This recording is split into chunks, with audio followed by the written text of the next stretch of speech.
On en parle de la crise de l'apprentissage en Afrique. Est-ce une fabrique d'illettrés? Pour répondre à vos nombreuses réactions, Hugues Moussi, bonsoir. Bonsoir. Vous êtes le responsable du développement et de la recherche à l'UNESCO. Mais d'abord, partons au Niger, faire l'état des lieux de l'enseignement dans le pays. Regardez ce reportage d'Emmanuel Godard et Kader Mazouf. Ils sont calmes et attentifs, et pleins de bonne volonté pour apprendre et participer. Dans ce groupe scolaire de Niamey, pourtant, la plupart des élèves ont un niveau déplorable. Le taux de scolarisation a augmenté ces dernières années au Niger, mais beaucoup d'élèves, et de jeunes filles en particulier, ne finiront pas le cycle de la primaire. Résultat, le taux d'alphabétisation reste très faible. Pour cet enseignant, ce n'est pas la faute des élèves. Nous avons pris l'engagement, c'est-à-dire de faire le travail pour lequel nous avons pu signer des contrats ou bien que nous nous sommes engagés. Donc de faire ça honnêtement et convenablement. Pourquoi je le dis? Parce qu'il y a d'autres, c'est pas qu'ils ne savent pas le faire, mais ils n'ont pas le temps de le faire parce qu'ils n'ont pas choisi d'enseigner, mais ils ont choisi l'enseignement pour avoir un travail. En août dernier, les enseignants ont passé des tests d'évaluation. Plus de la moitié d'entre eux n'ont pas obtenu la moyenne, en français et en mathématiques. Environ 12 000 instituteurs ont vu leur contrat résilié. Comment enseigner lorsque l'on n'a pas soi-même le niveau?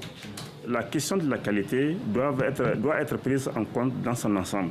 C'est-à-dire la question d'enseignants formés, ayant une formation initiale et une formation continue. La question de l'environnement scolaire, c'est-à-dire construire des classes en matériaux définitifs avec tout le confort que cela suppose. C'est la question du temps scolaire et c'est la question du financement de l'éducation lui-même. Les bailleurs de fonds, dont la Banque mondiale et le FMI, ont baissé leurs aides à l'enseignement. La conséquence, les enseignants partis en retraite n'ont pas été remplacés. Et les nouveaux ont des salaires modestes. L'enseignement semble avoir perdu ses lettres de noblesse. On vient de le voir, Hugues Moussi, l'école a perdu ses lettres de noblesse. Pour Jacques Ousmane Akirimi de Libreville au Gabon, les autorités privilégient la quantité à la qualité de l'enseignement. Est-ce que c'est ça le problème ? Je pense que le problème est un petit peu plus compliqué. D'une part, la quantité, c'est une nécessité qui est inscrite dans je dirais à l'échelle internationale, avec l'éducation pour tous. Et donc, les pays qui adhèrent à l'éducation pour tous doivent scolariser tous leurs élèves. Après, il y a bien sûr, effectivement, des arbitrages à faire entre la nécessité de scolariser tous les élèves et les moyens qui doivent être mobilisés pour assurer la qualité de tous les élèves. Et c'est plutôt de ce côté-là que les difficultés peuvent survenir. Ceci dit, il y a des pays, pour des mêmes niveaux de dépenses éducatives, par exemple en coût unitaire par élève, qui arrivent à avoir des résultats au niveau de la qualité des acquis et de la qualité des apprentissages des élèves bien meilleurs que d'autres. Donc c'est aussi une question de gestion et de bonne gestion des systèmes éducatifs. Alors les critiques fusent sur le manque de moyens. Noumouti Sanogo du Mali donne cet exemple des classes avec plus de 100 élèves pour un seul maître. Pourtant, la plupart des pays africains, l'éducation est une priorité budgétaire. Comment on explique cette situation? 100 élèves pour un seul maître. Et c'est parfois bien pire. J'ai vécu longtemps au Cameroun. Il m'est arrivé de voir dans des salles de classe de CP 100, 120, 150, 180 élèves, dont certains étaient assis par terre. Je pense effectivement que l'éducation et développer un système éducatif, entretenir un système éducatif, surtout dans des pays à forte croissance démographique, ça demande beaucoup de ressources et beaucoup d'argent. Il y a un problème, une des questions clés de la crise de l'enseignement, de la crise de la qualité de l'éducation, c'est aussi une question du financement de l'éducation. Malgré, d'une part, tous les pays, en particulier en Afrique subsaharienne, ne font pas... on fait de l'éducation une priorité, mais les arbitrages financiers ne sont pas toujours à la hauteur. Encore une fois, pour les pays qui ont des arbitrages financiers et des niveaux de financement de l'éducation, il y a aussi des problèmes d'efficience. Est-ce qu'on utilise bien les budgets consacrés à l'éducation? Donc ça, c'est une autre question qui se pose. Et puis... Il y a un autre problème. Les professeurs sont pointés du doigt directement. Younous Mahamad de Bichara, le dit clairement. Au Tchad, la plupart des enseignants du primaire n'ont même pas un niveau de seconde. C'est une réalité, ça, sur le continent, le manque de formation des professeurs? Alors, ça dépend beaucoup des pays. Il y a des pays qui ont assuré un système de formation, comme le disait la personne qu'on entendait dans votre reportage, à la fois initial et continu, beaucoup plus solide. Mais, et je reviens à la question que vous posiez sur les arbitrages ou sur la tension entre quantité et qualité, au cours des 15 ou des 20 dernières années, c'est vrai que l'école est devenue de plus en plus ouverte parce qu'il y a une gratuité de l'enseignement en Afrique, qu'il a fallu donc faire venir dans l'école de très nombreux enfants, donc recruter de nombreux enseignants. Or, il se trouve que dans les systèmes, je dirais, post-coloniaux des années 60, des indépendances jusqu'aux années 90, qui étaient assez élitistes, dans beaucoup de pays, je pense en particulier au Niger, les enseignants étaient plutôt bien payés.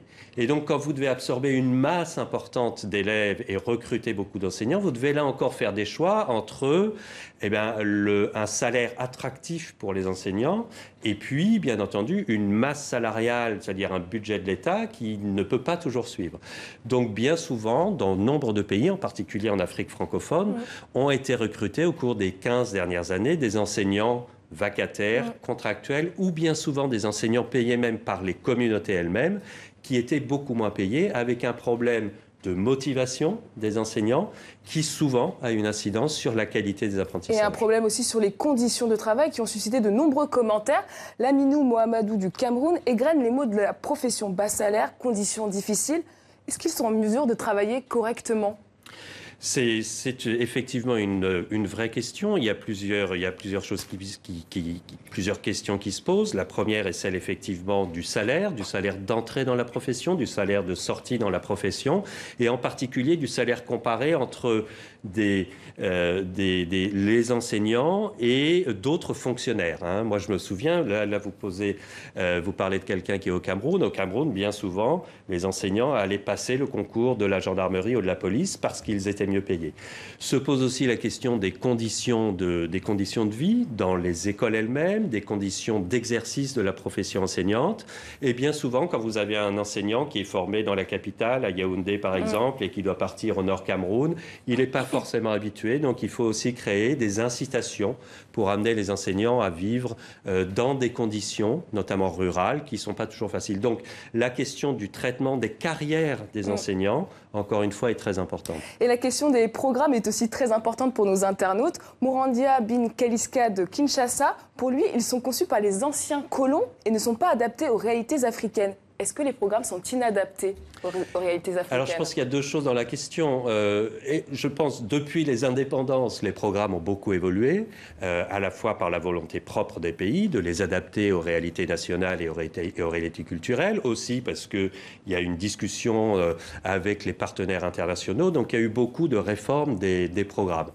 Je pense que je ne me prononcerai pas sur les programmes en tant que tels qui sont souvent revus, mais dont je ne suis pas spécialiste. Je pense que plus que les programmes, c'est peut-être aussi d'insister sur les innovations pédagogiques qui n'ont pas toujours été suffisantes ou qui, quand elles ont été apportées, nécessitent d'avoir un bon système éducatif pour qu'elles aillent du niveau central jusqu'au niveau des écoles.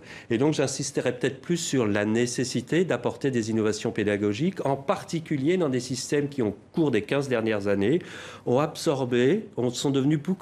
eu des publics beaucoup plus hétérogènes, avec des enfants de parents qui sont souvent illettrés, qui n'ont pas de livres à la maison et pour lesquels des formes pédagogiques, des formes de prise en charge différentes doivent être menées. Merci Hugues Moussier d'avoir accepté notre invitation. Je rappelle que vous êtes le responsable du développement et de la recherche à l'Institut de l'éducation de l'UNESCO.